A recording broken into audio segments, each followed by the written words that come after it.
nós fomos em todas as reuniões de conselhos universitários que debateu esse tema, mais de uma vez até em várias instituições. A última antes daqui foi em Santa Catarina.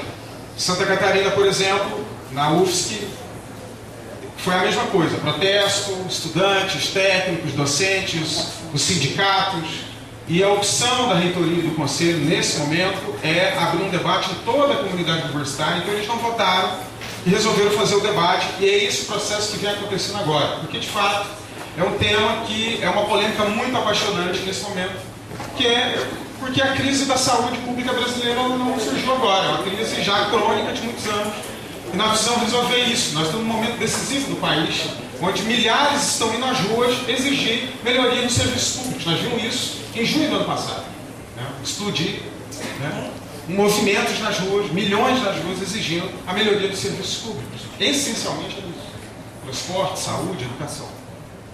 Bom, um outro elemento que eu queria colocar aqui, que é importante, é que eu estou achando até comportado aqui o comportamento da plateia. Eu estou falando sério, não é para provocar e nem fazer nenhum tipo de alarde aqui. No Rio Grande do Norte, a reunião do conselho terminou em pancadaria. Em Curitiba, no Paraná, terminou com bomba e bala de borracha. Não vai acontecer nessa nossa reunião, com certeza.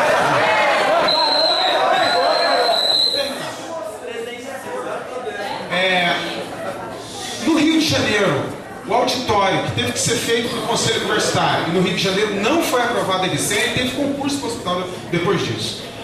Lá teve mais de 1000 pessoas dentro do auditório, teve que gerar o conselho para um outro auditório que coubesse todo mundo, porque além da comunidade universitária, os movimentos sociais participaram desse momento. E por que teve conflitos tão radicalizados assim? Porque foram nos lugares onde não se quis fazer o debate a fundo, a exaustão. E a gente viu aqui vários conselheiros colocando a necessidade de fazer e aprofundar o debate. Por exemplo, eu vi aqui a fala do professor Café, foi meu professor, excelente professor, eu acho que está preocupado com a UFG, com o hospital. E ele colocou uma coisa que foi a fala do procurador aqui. O procurador disse uma coisa que foi meia verdade. Então, por ser meia verdade, é uma meia mentira. Por quê? Porque ele disse que o STF já votou a constitucionalidade da EBSER, e isso não é verdade. Por quê? Esse relatório da EBSER, ele está na mão do ministro Toffoli, mesmo presidente do TSE, que conduziu o processo eleitoral agora que a gente viu. Nós tivemos uma audiência esse ano, alguns meses atrás, com o Toffoli. O que o STF fez? A Procuradoria-Geral da União, o Ministério Público Federal, entrou com uma ação direta de inconstitucionalidade em relação ao EBSER e jogou para o STF decidir. E pediu uma liminar para isso. O STF negou a liminar, mas o mérito ainda não foi julgado. Então isso ainda vai ser julgado. E o Toffoli disse o seguinte: eu antes de julgar vou fazer uma audiência pública, vou chamar as entidades. Isso ainda não aconteceu. Então, o que o procurador disse aqui, que gerou confusão, é como se já tivesse votado. Então, isso é importante esclarecer, porque sequer o STF já julgou o mérito. Imaginem vocês, a gente aprovar aqui a adesão à EBSER, daqui alguns meses ou alguns anos o STF declara a inconstitucionalidade de algo que nós vamos ter que mudar tudo. Então é algo muito sério isso. Por fim, para finalizar, eu quero fazer um apelo e fazer coro aqui aos companheiros que estão reivindicando uma coisa simples, uma coisa muito simples, e que eu acho que seria o mais correto nesse momento para a gente evitar um conflito desnecessário. Que a gente aprofunde o debate sobre a EBSER em cada unidade dessa universidade, principalmente aquelas que apresentam mais dúvidas, que ainda não está esclarecido. Nós temos condição de fazer um amplo debate e convidar setores, inclusive da institucionalidade brasileira, que tem polêmicas dentro do próprio meio jurídico. Por exemplo, o procurador de Goiás é a favor, o de Brasília é contra. Um dia antes do conselho aqui, teve uma audiência pública aqui mesmo, na qual o Peterson tem vários argumentos que colocam sobre a inconstitucionalidade e os problemas da EBSER. Então esse é o apelo que eu faço aos conselheiros. Eu acho que é um caminho que ajuda a gente avançar aqui no debate, tomar uma decisão mais madura, uma decisão mais correta, sem esse grande número de dúvidas que nós temos aqui. aprofundar o debate, não decidir nada hoje aqui, eu acho que é o caminho mais sensato e correto. Obrigado,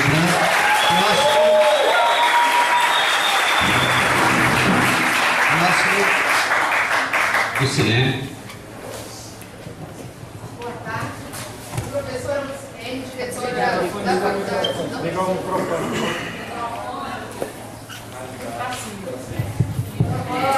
Boa tarde. Sou professora Lucilene, diretora da Faculdade de Nutrição. E eu não poderia deixar de externalizar a minha alegria de hoje, os conselheiros estarem expressando, né, a sua opinião sobre essa proposta de adesão à ABC. Como já foi colocado em outros momentos, essa discussão ela não começou hoje, embora as discussões, né, os debates mais aprofundados, começou na sessão anterior. Em relação à Faculdade de Nutrição, mesmo antes saiu a própria minuta, embora eu tenha pouco tempo de direção, quer dizer, 12 meses, eu tive todo o cuidado de tentar fazer essa discussão dentro da unidade acadêmica. E sempre tem aqueles, né, que engajam na causa, ainda mais aqueles professores que adentram mesmo dentro da HC. Assim como a preocupação de ouvir a coordenação de nutrição do Hospital das Clínicas. Não posso negar que existe sim algumas dúvidas em relação quanto ao contrato por alguns professores. Tentei fazer uma conversa, inclusive chamando pessoas externas, mas a partir do momento que se é levada a discussão dentro desse espaço, qual eu entendo como democrático, as dúvidas, às vezes até a posição de tentar discutir, ela saiu mais agora. Em relação ao serviço de nutrição, onde eu vou trazer mais temas práticos, hoje a coordenadora de nutrição, conversamos por hora e ela falou: Lucilene, leve para o Conselho o CONSUNE a condição insuportável, caótica que se encontra o serviço de nutrição. Hoje eu não consigo servir hortaliças, verduras, frutas aos pacientes. Não tenho dietas a oferecer. E muitas vezes batem na minha porta por essa condição insustentável. Não digo que a ABC seja a melhor saída. No entanto, é a única condição proposta pelo Estado. Se essa for, que ela seja discutida nas dúvidas que ainda nós temos. Mas não tenho condições de continuar. Inclusive, os meus funcionários, a própria serviço de nutrição, as nutricionistas, que muitos são terceirizadas, estão até recebendo ameaças por não estar conseguindo servir a alimentação. Então aqui, pessoal, eu coloco para vocês a preocupação, a condição que se encontra o HC, e na certeza que o que nós queremos aqui é oferecer um serviço de qualidade aos usuários. E se essa discussão for continuar, que ela não seja prorrogada até o ano que vem, que ela seja de forma imediata, porque o serviço de nutrição não suporta mais a condição que lá existe. Obrigado, professora. Próximo.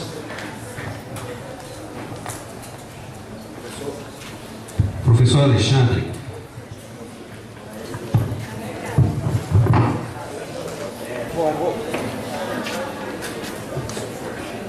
Vou pegar a deixa da Lucilene para dizer o seguinte: o orçamento previsto para o hospital vai continuar sendo o mesmo. Nós não vamos resolver os problemas do hospital transferindo a gestão dele para uma empresa. E aí, nesse sentido, é importante que esse conselho tenha, sim, a tranquilidade de decidir por fazer um estudo adequado de como anda o HC, de ouvir esses departamentos, os seus profissionais, com muita tranquilidade. Ouvir os profissionais técnicos administrativos, não os dirigentes, que recebem cargo de comissão e que impedem a participação dos demais TAs, que não puderam ir na reunião com o reitor. Ou seja, nós estamos diante de um processo no qual a decisão monocrática de cada um dos membros desse conselho tem que expressar um debate na comunidade. Eu vi aqui quem discutiu na sua unidade tem um posicionamento por ampliar o debate. Não, o reitor passou em quantas unidades? O diretor do HC em quantas outras? Nós vamos discutir isso com esse debate parcial estabelecido na comunidade. É dessa forma que a gente vai tomar uma decisão tão importante de mais de um terço dos nossos técnicos administrativos. A formação profissional em saúde está ali dentro. Nós não conhecemos e não sabemos como vai se dar essas relações lá no contrato. Mas a gente sabe que ao remeter os hospitais para uma empresa, mesmo sendo uma empresa pública, nós estamos diante de um processo de privatização. Não é a Unimed, não é a Mil, não é a Golden Cross, mas é uma privatização não clássica. Ou seja, se a comunidade não tem o direito de debater sobre esta opção, nós somos sim temerários com o nosso futuro. O presidente da CAPES já fala em organização social para contratar professor. Ninguém impede que o governo tenha como alternativa ao regime jurídico único, e nós sabemos que existe um ataque sistemático há mais de 26 anos, né? Isso aí? Constituição? Contra o regime jurídico único. A EBSER vem como resposta ao quê? Contratação irregular pela CLT através das fundações. Como é que ela contrata? Via CLT, com concurso público. É verdade, defendemos concurso público, mas defendemos mais o regime jurídico único. Os cargos a serem criados, aproximadamente 26 mil em todo o Brasil, serão cargos criados no âmbito do Ministério do Planejamento. O mesmo que é responsável por encaminhar cargos abertos para o regime jurídico único para o Congresso Nacional. Ou seja, nós temos aí o mesmo governo que tem a obrigação de manter os hospitais, de ter orçamento para, né, o atendimento à saúde, o atendimento que garanta a universalidade, a integralidade, democracia e participação social. A EBSER não garante isso, gente. A EBSER não garante isso. Agora, é muito estranho a gente, no apagar das luzes, professora, de 2014, discutirmos isso. Se essas questões já estavam pautadas, segundo a própria reitoria, há muito tempo. Mas a gente teve um processo eleitoral, onde o candidato único para a reitoria não se posicionou sobre a EBSER quando era candidato. Um ex-reitor que era candidato a deputado federal não se posicionou sobre a EBSER enquanto foi candidato. A pauta não entrou e a comunidade universitária participou ativamente nesse processo eleitoral.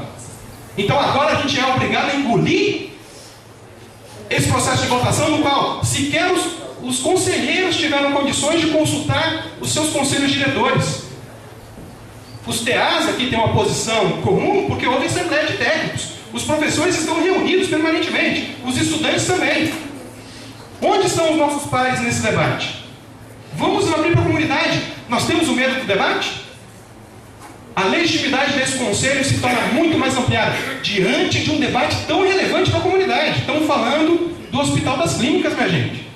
Estamos falando de um patrimônio dessa universidade e da formação em saúde. Mas estamos falando também de educação, professor Café. Conclua, por favor. Estamos falando também de autonomia universitária. Estamos falando de um conjunto de questões que atinge a nossa vida, o nosso cotidiano. Então, para mim, estamos diante de um grande desafio de ampliar o debate e, ao ampliar o debate, ter a tranquilidade de decidir a adesão ou não. Muito obrigado.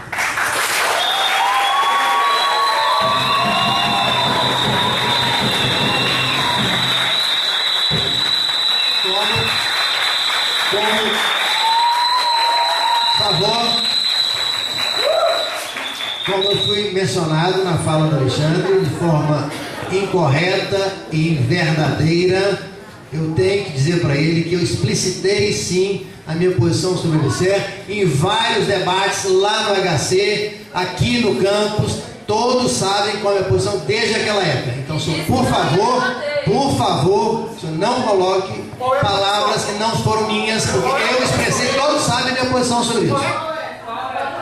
A favor do EBSER. Eu já falei isso, não há outra alternativa. A favor do EBSER. Eu falei isso, todos vocês sabem isso. Eu estive nos debates, não me furtei aos debates, seja aqui, seja lá dentro do HC. Fatinha estava lá. O sindicato estava lá, promoveu esse debate e não há dúvida quanto a isso. Eu não me esquivo de colocar a minha posição. O senhor não me acuse de ter uma postura que não é a minha.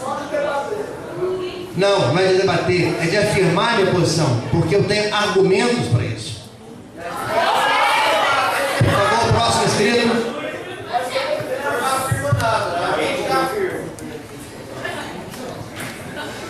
Sou eu próximo?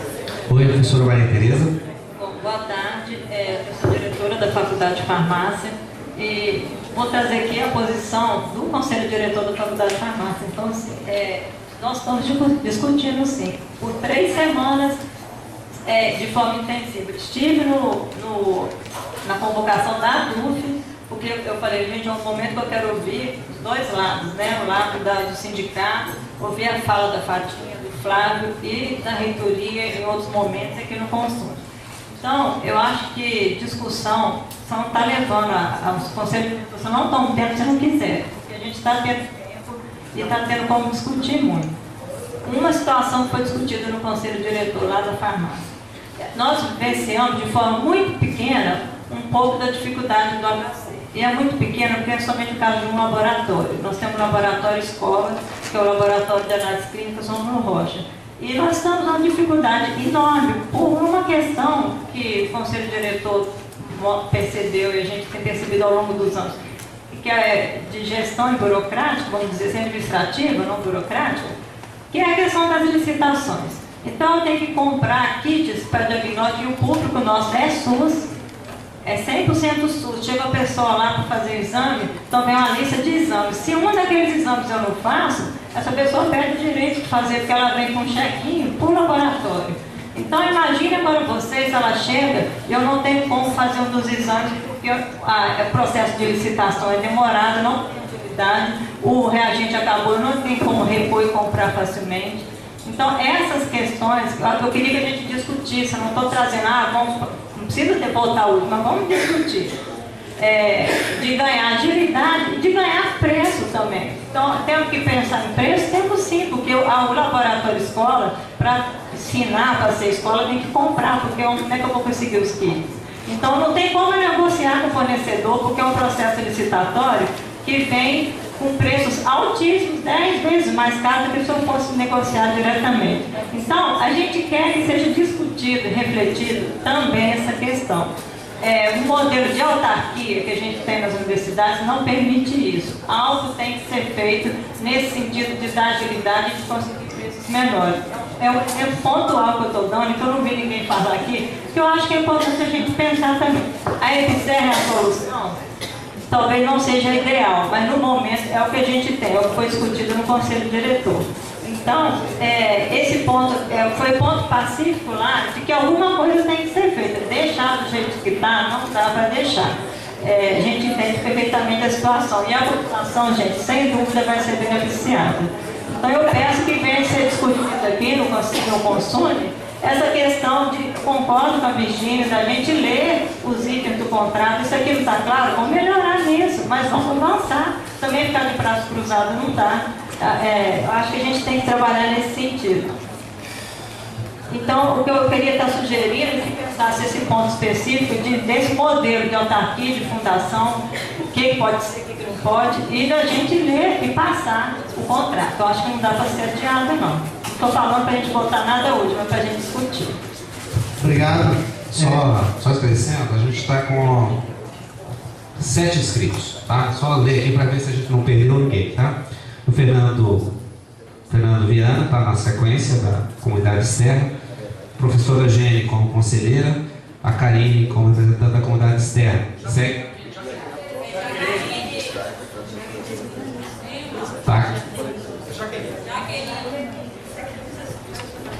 Lima? Caleta aqui então, hein? Jaqueline, ok. Tá, depois seguem 4 conselheiros: Pedro Sérgio, Augusto, professor Fernando, doutorado em Medicina, e Pedro Cruz. E nós vamos encerrar na fala do Fernando as inscrições dos conselheiros, por favor. Você é membro do conselho? Rafael e quem mais? Rafael e Gabriel, né? Dupla. Mais algum conselheiro quer se inscrever? Luiz e Robson Luiz. E Cássio. Encerradas as inscrições. Café, encerradas as inscrições então. Depois da sua fala. Não. Ok. Por favor, Okay, Fernando. durante a fala do Fernando, a gente está encerrando as inscrições aqui, ok? Bom. Boa tarde a todos e a todas. Eu acho que nós precisamos de fato sair daqui olhando nos olhos, né, de cada um que está aqui, do compromisso que nós construímos na universidade, seja no meu caso como estudante do mestrado, que já passei por vários espaços dessa universidade, também já tive no conselho, ou de todos os conselheiros que aqui estão, eu tenho certeza, professores, os que estão inclusive aqui discutindo a questão da EBSER como uma alternativa para agora. Nós não estamos aqui querendo avaliá-los como pessoas mal intencionadas para a nossa universidade. Não é disso que se trata, né? Eu acho que se trata de fato de uma avaliação um pouco mais profunda do sentido do que nós estamos vivendo. E a gente da história acaba sempre se pegando na história, né? Porque nós vivemos isso na década de 90, né? Eu ainda era do Grêmio do Colégio de Aplicação quando nós começamos as manifestações contra as medidas neoliberais do Fernando Henrique Cardoso, né? E muitos dos que aqui estão agora preocupados, né, viram onde foi dar, né, as medidas que vieram e que o sentido é o mesmo, né? Ele não tem diferença do ponto de vista disso que os trabalhadores estão colocando, que é de fato muito perigoso, porque nós estamos abrindo um precedente que não é qualquer precedente, é o precedente de fato da gente inviabilizar uma luta histórica de estabilidade e dignidade dos trabalhadores, né, do concurso. Os senhores que são a favor da EBSER abririam mão do concurso dos senhores agora aqui nessa universidade, né? Abririam mão de toda uma luta histórica do regime único, né? Então não queiram isso para os outros trabalhadores, que no minimamente solidariedade de classe você tem que ter, né? Você entende que você é um trabalhador, né? Bom, eu acho que tem alguns elementos que a gente vai precisar tratar com mais cuidado, né? Veja, há uma ação de inconstitucionalidade que já foi dito aqui. E aí, professor, nas minhas aulas de metodologia, quando eu apresentava uma fonte histórica para o debate de um projeto de pesquisa, a primeira coisa que o professor falava para mim era: uma fonte não. Você comparou as fontes? Então, o senhor me desculpe se lá na escola, né, o método tem sido esse. Esse não tem sido o método adotado por pesquisadores dessa universidade, né? Eu acho que é com esse cuidado, né? Quer dizer, porque depois de aprovado, a coisa vai ficar difícil, porque aí entra um terceiro fator muito complicado. Não há possibilidade, o que está colocado, né, na Lei 12.550 e nos atos que é regulamento, coloca uma situação em que a gente não sabe como é que nós vamos fazer para barrar caso seja necessário. Inclusive, a coisa ela se estende, né, sem nenhuma previsão legal, né, quer dizer, pode ser prorrogável até quando? Não tem. Então vejam, tem questões jurídicas, e aí se a questão é técnica e jurídica, os colegas já colocaram aqui, vários membros do Ministério Público entendem que é inconstitucional e que há problema. Ora, professora da farmácia, né, quer dizer, se lá foi discutido profundamente, eu queria saber se vocês leram a alternativa da UFRJ. Isso foi discutido lá, porque nós temos aqui e apresentamos aos conselheiros, e estou falando isso de forma muito franca ao diálogo, eu acho o diálogo respeitoso, que há uma alternativa construída.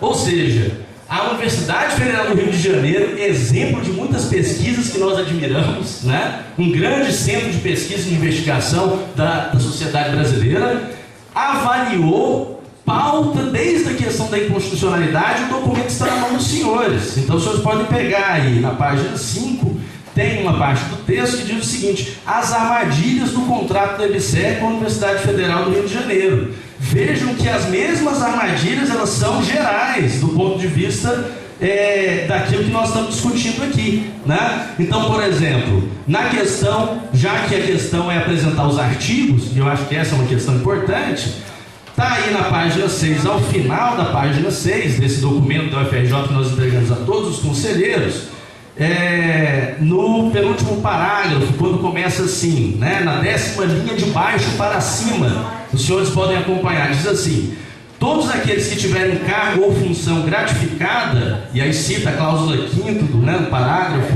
3º, ou seja, os que tiverem sob sua responsabilidade a gestão serão cedidos ao órgão de origem, ou seja, a empresa, e, portanto, não serão mais servidores da Universidade Federal do Rio de Janeiro enquanto exercerem essas funções.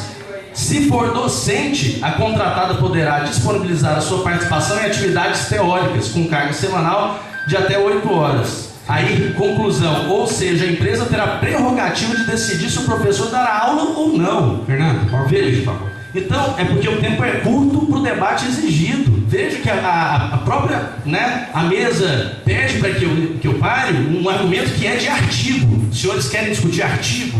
Nós estudamos. Né? Estudamos tanto a Lei 2.550, estudamos a Resolução 119, estudamos com o cuidado de que a gente não tome uma decisão aqui que a gente vá se arrepender, né? Ou seja, há caminhos, existem possibilidades. A decisão de cada um aqui vai responder para a sua comunidade universitária. Por isso, nós mantemos a proposta: formar uma comissão com a responsabilidade que o tema exige, ampliar o debate e aí sim construir uma saída digna da construção que essa universidade tem sido feita e dando resposta à sociedade. Um último ponto, que também é um problema, só para concluir, porque eu acho que é um ponto importante: os leitos dos hospitais universitários atendem 1,5% daquilo que é demanda da sociedade brasileira. Então, por favor, esse argumento apelativo de que nós vamos resolver o problema do SUS não é verdade. Isso não está colocado. O que está colocado é um hospital escola que pode ser desmontado na grande contribuição que ele dá. E que contribuição é essa? É exatamente da inovação, da ciência, da tecnologia e da autonomia universitária na relação com o sistema único de saúde. Essa é a grande contribuição do nosso projeto.